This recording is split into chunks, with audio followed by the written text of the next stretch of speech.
Fidèles téléspectatrices et téléspectateurs, bienvenue dans cette session de nouvelles à la télé du peuple Goma. Débutons ce journal par le séjour officiel en ville de Goma du chef de la MONUSCO, James Swam, qui a échangé le jeudi 11 juin 2026 avec le leadership de l'AFC 1-23 à la tête et le coordonnateur politique Corneille Nangayo Bello.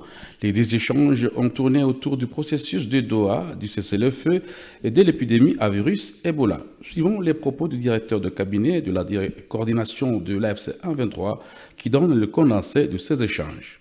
Nous avons essayé de faire le tour des avancées qui ont déjà été et puis des lacunes aussi que nous avons constatées dans ce processus-là. Ce qui a fait l'objet de très longues discussions et très longs échanges avec l'envoyé spécial. Nous avons aussi pu échanger concernant certaines décisions qui avaient été prises au niveau du processus de Doha, concernant notamment la mise en place d'un cessez-le-feu et également d'un mécanisme de vérification et de suivi de ce cessez-le-feu-là. Ce processus aussi a fait l'objet des discussions et nous sommes en train de voir comment améliorer et le rendre effectif. Et l'autre point sur lequel nous avons discuté concernait aussi la situation d'Ebola. Comme vous savez, nous sommes dans une crise sanitaire qui est quand même assez sérieuse et nous avons pu échanger avec la MONUSCO. Et comme vous savez, la MONUSCO aussi a une partie humanitaire et contrôle aussi certains organismes humanitaires. Donc nous avons pu échanger pour pouvoir voir dans quelle mesure on peut avoir l'appui des partenaires pour la riposte contre Ebola. L'autre question qui a fait l'objet aussi de nos échanges, ça concerne la situation de la fermeture des frontières avec le Rwanda. Vous savez que la MONUSCO, souvent dans le cadre de leurs activités, a besoin de traverser, comme l'aéroport est fermé, a besoin de traverser au Rwanda pour soit faire le shift avec les militaires ou bien faire venir leurs agents. Donc sur ce point-là aussi, nous avons essayé de voir comment mettre en place des mécanismes pour leur faciliter le travail dans ce sens-là. Les activités de l'agence congolaise de presse en territoire libéré ont été officiellement relancées le jeudi 11 juin 2026 à Bukavu, au Sud Kivu, par le secrétaire permanent de l'AFC 23, Benjamin Bonimpa. Pour lui, le rôle de la presse demeure, il faut le dire, incontournable dans un état de droit. Reportage de la RTNC Sud Kivu. Le secrétaire permanent de l'AFC M23, Benjamin Mbonimpa, a présidé ce jeudi 11 juin la cérémonie de la relance des activités de l'agence congolaise de presse en territoire libéré, ACPTL, dans les installations de cette agence de presse située sur le boulevard Patrice Emery Lumumba en commune d'Ibanda. Dans son mot de circonstance, le secrétaire permanent de l'AFC M23, Benjamin Mbonimpa, a déclaré que le rôle de la presse est incontournable dans un état de droit, à savoir garantir l'information des références, assurer la souveraineté médiatique et servir le public, car la presse joue le rôle du thermomètre de la vie d'une nation. La CPTL doit les relever pour rester la source primaire de l'information en République démocratique du Congo. La coordination de notre mouvement s'engage à accompagner cette relance en termes de renforcement des capacités, de modernisation des outils et de soutien au déploiement des correspondants sur l'ensemble des territoires libérés. Que cette reprise marque le retour d'une ACPT forte, crédible et résolument tournée vers l'avenir. Que vive l'agence congolaise de presse, ACPT, que vive l'Alliance Fleuve Congo, mouvement du 23 mars, que vive la République démocratique du Congo.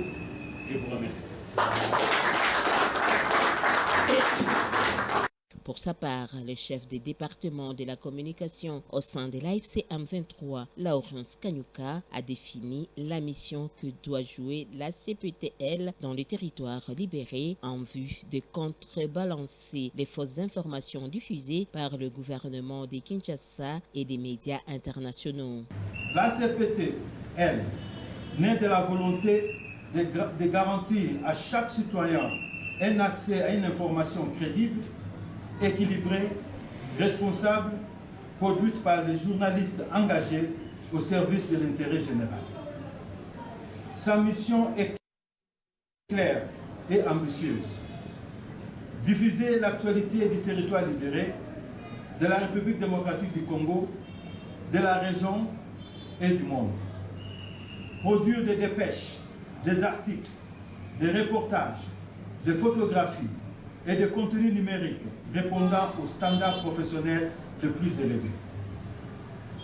Couvrir les activités des institutions publiques, de l'économie, de la culture, du sport, de la société civile, de l'éducation, de la santé et du développement. Pour le gouverneur de province du Sud Kivu, Patrick Boussoubangoui Nchombo, il a loué les efforts des autorités hiérarchiques du mouvement AFC M23 qui ont permis à la CPTL de relancer ses activités en tant qu'organe de presse écrite officielle jumelle de la RTNC. Il a exhorté les directeurs de la CPTL, vainqueur Kalafula, de respecter l'éthique et la déontologie de la profession. Plusieurs autorités de l'AFC M23 ont accompagné les secrétaires permanents à cette activité, notamment l'inspecteur général de la bonne gouvernance, Kabasha Babou, ont été également à cette cérémonie le président provincial de l'UNPC Sud Kivu, Darius Kitoka Tombo, le directeur provincial de la RTNC Sud Kivu, Patrick Kyungu Silimou, ainsi que des chevaliers de la plume venus des Goma et d'autres des médias locaux. Les activités de l'agence congolaise de presse en territoire ont été arrêtés depuis la prise de la ville de Bukavu par la FC M23 en février 2025. Passation des épreuves certificatives du test national de sélection et d'orientation scolaire et professionnelle au Sud Kivu qui se sont clôturées ce vendredi 12 juin. Il faut dire que le lancement a été fait le jeudi 11 juin par le vice-gouverneur du Sud Kivu chargé des questions politiques, administratives et juridiques Dunia Masumbuko Odubwenge. Les détails dans ce reportage. Le vice-gouverneur en charge des questions politiques, administratives et juridiques, Dux Dunia Masumbuko Bwenge, a présidé la cérémonie du lancement de la passation du test national de sélection et d'orientation professionnelle en faveur de tous les candidats de la 8e année de l'éducation des bases TENASOSP en cycle. Dans ce mot, il a fait savoir que cette année 2026, l'examen arrive à sa 4e édition. Pour les candidats, il leur a transmis un message d'encouragement et d'espoir. Au nom des autorités de l'AFCM 23, Dux Dunia Masumbuko Bwenge a rassuré la sécurité à tous les élèves et les surveillants dans tous les centres de passation de ces épreuves. C'est pour moi un honneur, un réel plaisir de m'adresser à cette auguste assemblée à l'occasion du lancement officiel des épreuves du test national de sélection et d'orientation scolaire et professionnelle de TENASOSP édition 2026. Comme chacun le sait, TENASOSP a été institué en 2022 conformément aux dispositions légales en vigueur comme mécanisme national de sélection et d'orientation scolaire et professionnelle. Cette année marque ainsi la 4e édition de cet exercice qui constitue une étape déterminante dans le parcours éducatif de nos enfants. Prenant la parole, l'inspecteur principal provincial intérimaire, Mme Chantal Chiregereza, a encouragé tous les candidats, surtout les filles qui sont nombreuses que les garçons. Elle a aussi remercié l'UNICEF pour avoir facilité le transport des malles contenant les items dans tous les coins de la province.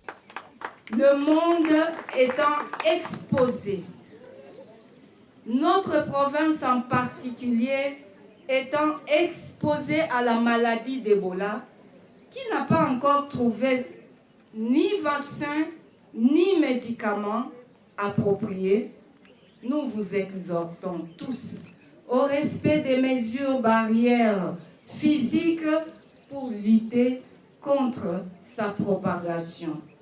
Et nous demandons aux élèves de prendre la chose au sérieux et se préparer journellement en conséquence pour prouver ce à quoi ils sont capables. Léon Moussagi Mukambilwa, directeur intérimaire de la province éducationnelle du Sud Kivu 1, a fait savoir que pour ces épreuves, 75 127 candidats des écoles privées et publiques sont attendus et ils sont répartis dans 188 centres pour les 16 sous-divisions. Le lancement de ces épreuves a eu lieu dans la cour de l'Institut Bwindi en présence de plusieurs autres autorités du secteur de l'éducation et de l'AFCM 23. Après le lancement, la délégation s'est rendue dans les écoles des communes de Kadutu, d'Ibanda et de Bagira. C'est là pour se rendre compte de l'effectivité du déroulement des épreuves. Toujours en ville de Bukavu, au Sud Kivu, les nouvelles autorités communales ont été installées par le vice-gouverneur chargé des questions politiques, administratives et juridiques de Niamosumuku Bwengedou. Ces nouveaux animateurs ont promis s'inscrire dans la ligne directrice du mouvement révolutionnaire AFCM 23. Reportage complet RTNC Sud Kivu. Voilà, je pense que... Ambiance solennelle ce jeudi 11 juin 2026 à Bukavu, chef-lieu de la province du Sud Kivu. Les vice-gouverneurs chargés des questions politiques, administratives et judiciaires, Dunia Masumbuku Bwengedou, a présidé les cérémonies des remises et reprises des bourgmestres et bourgmestres adjoints des communes de Bagira, Kadutu et Ibanda. Devant les membres du cabinet du gouverneur, les administrateurs des territoires, les chefs des quartiers, les responsables des services de sécurité et une foule d'habitants, les vice-gouverneurs ont insisté sur la proximité, la redevabilité et l'autorité de l'État à la base. Chaque nouveau bourgmestre a reçu les attributs du pouvoir, cachets, clés des bureaux, registres des signatures et autres dossiers de passation. M. Chaka Mouzi et Léon Baraya prennent désormais les commandes de la commune populaire et carrefour économique des Bagira. Leur défi, réguler les commerces informels et renforcer la sécurité urbaine. Messieurs Rouremecha Théo et Madame Pascaline Chikuru Barakaziga dirigent la commune densément peuplée de Kadutu, confrontée à la pression foncière et aux problèmes d'accès à l'eau potable. Madame Priska Moïse et Moutounouan Boulanga Erita assurent la gestion d'Ibanda, cœur administratif de Bukavu et vitrine de la ville. L'enjeu, sécuriser les institutions et garantir la propriété des artères principales. Fixant les caps, Dunia Masumbuku Bwengedou a martelé, vous n'êtes pas des chefs des bureaux, vous êtes les premiers soldats du développement. La population vous jugera sur 3 choses, la sécurité, la salubrité et des actes concrets.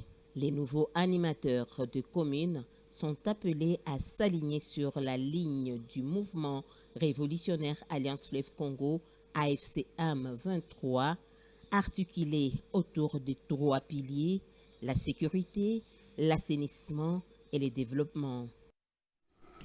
En mission officielle dans la chefferie de Bachali, en territoire de Massissi, le gouverneur de la province du Nord Kivu, Bahati Musanga Erasto, a foulé le sol de la localité de Busumba le jeudi 11 juin 2026. Sur place, Bahati Musanga Erasto a lancé un message de la désolidarisation avec les groupes armés.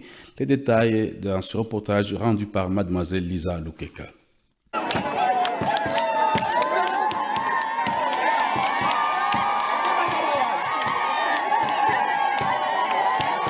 C'est dans une liesse extrême que les habitants de la localité de Busumba, dans la chefferie de Bachali, territoire de Massissi, ont chaleureusement accueilli ce jeudi 11 juin 2026 le gouverneur de province du Nord Kivu, Bahati Musanga Erasto, en mission officielle dans le cadre de son itinérance pour renforcer sa politique de proximité.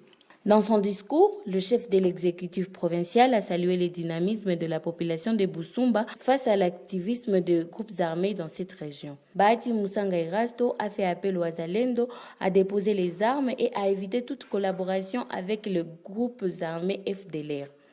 Le chef de l'exécutif provincial du Nord Kivu a lancé un appel aux jeunes à intégrer volontairement l'armée révolutionnaire congolaise de l'AFC M23, tout en invitant la population à bannir tout esprit divisionniste lié à la tribu. pour aujourd'hui appeler tous les jeunes ayant l'âge de 18 ans de naissance de venir adhérer volontairement dans l'armée révolutionnaire de l'ARC, au lieu de rester à la maison sans emploi, de venir à la formation pour défendre leur pays. Autre chose que je voulais dire, pour ceux-là qui ont des frères dans la brousse, il faut leur demander de se désolidariser de FDLR, car ils sont des Rwandais, ils ont fait le génocide chez eux, ils viennent juste pour tromper nos jeunes, comme Jean-Marie et Ignace. Pourtant, ils sont des Congolais, nos frères, qu'ils viennent s'adhérer dans notre armée AERC pour qu'ils soient bien disciplinés, et nous lançons un message, une fois de plus, à celui qui a un jeune dans la brousse, de se désolidariser avec le FDLR. L'autorité provinciale a saisi l'opportunité pour sensibiliser les mesures barrières à respecter en vue de se protéger contre l'épidémie à virus Ebola. Des Wazalendo, collaborateurs de FDLR, se sont rendus et ont été présentés officiellement par le gouverneur Bahati Musanga Erasto lors d'un meeting populaire le jeudi 11 juin 2026 à Kashuga. Sur place, une dizaine de jeunes ont volontairement intégré la RC, Armée révolutionnaire congolaise de l'AFC 23. Les détails dans ce reportage de Célestin Siboumana.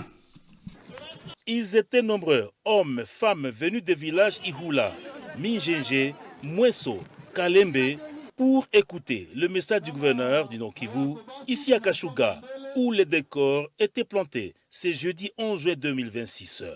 Un rendez-vous à ne pas manquer, s'exclament sourire aux lèvres les habitants de Kashuga.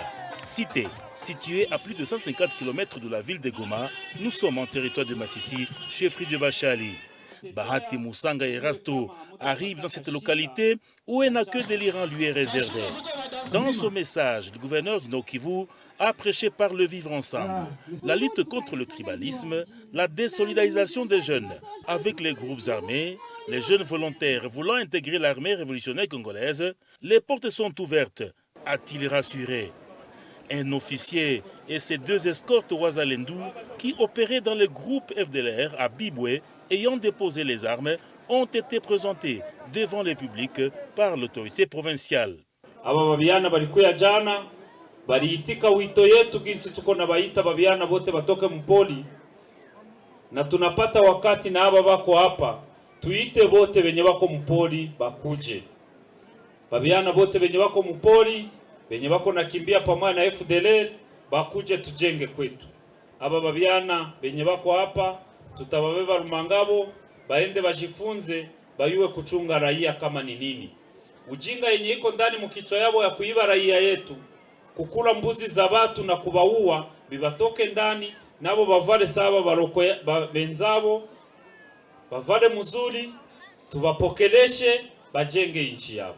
Kama ni Pareko, kama ni Nyatura, kama ni Mai, ni bandugu zetu, ni bakongomani kama sisi, wakuje tujenge kwetu. Bote benye bako mpoli hatutabafanya kitu. Akitoka mpoli na silaha atakuja ende Rumangabo aende kumasomo, akemaliza akuya chunge bazazi yake sawa ginsi tuko na komboa nchi yetu. Na sie tunashukuru Mungu kutoka mpoli. Tunatokea mkote ya Bibu. Kwa jina Ndaisaba Eme. Nilikuwa S3 Brigade ya 5e secteur ya Kwini. Kwini bigira abagabo kama munamuyuwa siyu. Sasa njo tuliona mpori binadushinda, nikaambia wapeti yangu tutoke mpori, tukapanga njia usiku yote, tukaona tunafika Kashuga, na sie tunashukuru Mungu kufika ku barabara. Des jeunes signent ici leur entrée dans l'armée révolutionnaire congolaise après la sensibilisation. Un appel du gouverneur Bahati Musanga Erasto. Nous sommes à Kashuga. Kuingia mjisoda. Ninapenda kuingia mjisoda, mimi ni kazi ya jeshi. Ninapenda kazi ya jeshi. Hakuna shida. Na miaka niko na miaka 19. Chenye kimeacha nimeenda mkijeshi kwetu kulikuwa ka adui. Adui na tutesa sana na kwenda mkijeshi. Tunaona kutumika mkijeshi na wenyewe walitoka ku masomo, sasa tuyatoka ni makosa. Tunaenda ku masomo. Ni Wanyatura tu wa MFDLR. Nenda mkisoda cha M23 tupiganie kwetu. Unasikia kabisa unakifurahia? Ndio. Sasa unaona basoda ba M23 kisi banafara, wewe umesikia namna gani? Nimesikia bien. Kuna shida. Uko jeune kabisa. Niko jeune. Hivi na wewe unafunga mgulu. Ndio. Funga tuone kabisa sawa soda. Mimi Ndagijimana Makoma natoka hapa Kashuga nikipenda kusaidiana na wenzangu. Sur place, dans sa politique de se rapprocher de la base, en vue de vivre les quotidiens de celle-ci, l'autorité provinciale a accordé plus de 28 questions à la population. Pas de questions taboues. Du coup, des réponses, des mesures immédiates n'ont pas tardé. C'est ce qui a caractérisé la bonne gouvernance qu'imprime Bahati Moussanga Erasto, vision de la FCM 23. Dans sa globalité, les questions tournaient autour de remerciements, de la sécurité vécue et aussi le développement.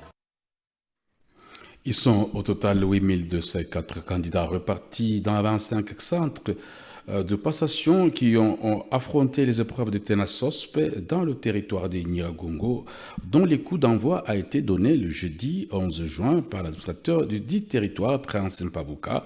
La clôture donc est intervenue ce vendredi 12 juin. Reportage de l'ouverture rendu par Prince Kakombe.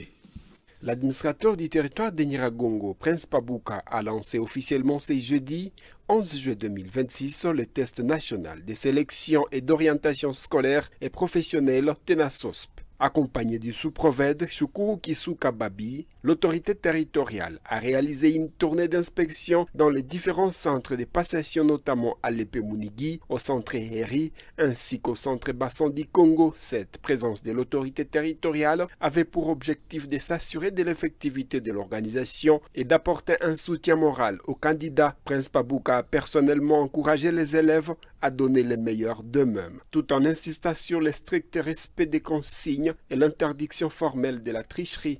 Il est essentiel que vous sachiez que lorsqu'on veut faire les tests d'orientation, il y a une matière apprise tout au long de cette année scolaire. Et maintenant, c'est le moment de mettre tout ce qui est dans votre tête sur la copie, afin que vous soyez bien orientés. On se comprend? Il n'y a pas de raison de tricher. Il n'y a pas de raison de voir à côté. Au total, 8204 élèves prennent part à ces épreuves à l'échelle du territoire de Nyiragongo, répartis dans 25 centres de passation.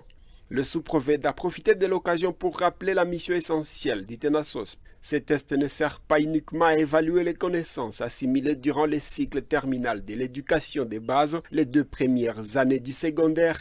Il joue un rôle clé dans l'avenir de l'enfant en évaluant les aptitudes de chaque élève. Les sous-prophètes s'est montré très rassurants quant au niveau des candidats, affirmant qu'ils ont été rigoureusement préparés par leurs enseignants tout au long de l'année et qu'ils sont prêts à affronter le questionnaire. Aujourd'hui, c'est le début des examens de TENA-SOSP qu'on appelle test national d'orientation professionnelle.